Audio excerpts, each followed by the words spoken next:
নিখোঁজ নাতনির খোঁজ পেতে ধর্নায় দাদু ঠাকুমা। 1 মাস পেরিয়ে গেলেও খোঁজ মেলেনি নাতনির।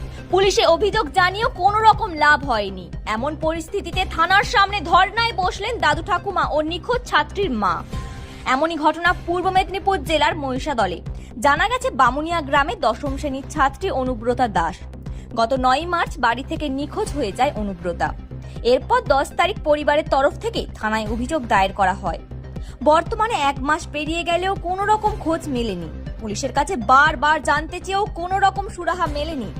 এমন পরিস্থিতিতে শুক্রবার দুপুর থেকে থানার সামনে হাতে প্লাগার্ড নিয়ে ধর্নায় বসলেন 90 বছরের দাদু বলাই চন্দ্র দাস, 77 বছরের ঠাকুমা আরতি দাস ও মা অনামিকা দাস। দাদু আজকে এখানে বসছেন কেন? আমার একটি নাতনি হারিয়ে গেছে, চলেছে কথা থেকে পাইনি কেউ জানে। কতদিন ধরে খুঁজে পাননি? 15 দিনটা হবে না, 1 মাস হয়েছে। এই জন্য বসছি যাতে খুঁজে টুজে পাওয়া যায়। কি বলছে? হ্যাঁ, কি বলছে? কিছু বলেনি, থানায় কিছু হয়নি। এই বয়সে থানায় এসে নাতনির জন্য ধর্নায় বসা কি মনে হচ্ছে? খুব অসুবিধা।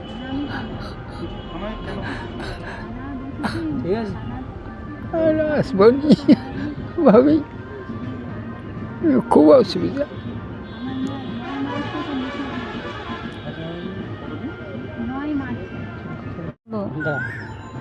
বলছি আপনার নাম? অনামিকা দাস। কি হয়েছে আপনার? আমার মেয়ে আজ 9 মার্চ থেকে নিখোঁজ হয়ে গেছে। আচ্ছা, পুলিশকে জানানো হয়েছে, ডায়েরি করা হয়েছে, তারা কোনো আজ অবধি কোনো কিছুই করেনি। আচ্ছা, রোজ দিনই তো আসে, এসে খোঁজ নিই, বলে হবে হবে, তারা কোনো ভ্রুক্ষেপই নেয়নি। কি বলছে কি থানা? থানা কোনো গুরুত্বই দিচ্ছে না তো। সেই কারণে আপনারা? হ্যাঁ, এখানে ধর্নায় দিয়ে বসে। আপনাদের মূলত অভিযোগটা কি? মেয়েকে ফিরে আনা। আচ্ছা, বেশি আর যোগাযোগ হয়নি?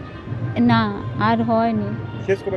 একদিনই কবে ফোন একটা করেছিল, সেটা মনে নেই। কোথায় আছে কি আছে কিছু বলেনি? সেদিনে বলেছিল দীঘায়। কে বলেছে? মেয়ে নিজে বলেছিল। আপনারা বাড়ি ফিরতে বলেননি? এবার ওর বাবা কি বলেছিল আমি সঠিক তখন ছিলাম না। মেয়ের বয়স কত? 15 বছর 5 মাস।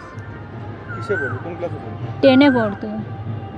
আচ্ছা, যদি না প্রশাসন সেভাবে সহযোগিতা করেন আপনারা কি চিন্তা ভাবনা করছেন? প্রশাসন সহযোগিতা করেনি বলেই তো এইখানে আমরা বসেছি, যাতে কতদিন থাকবেন?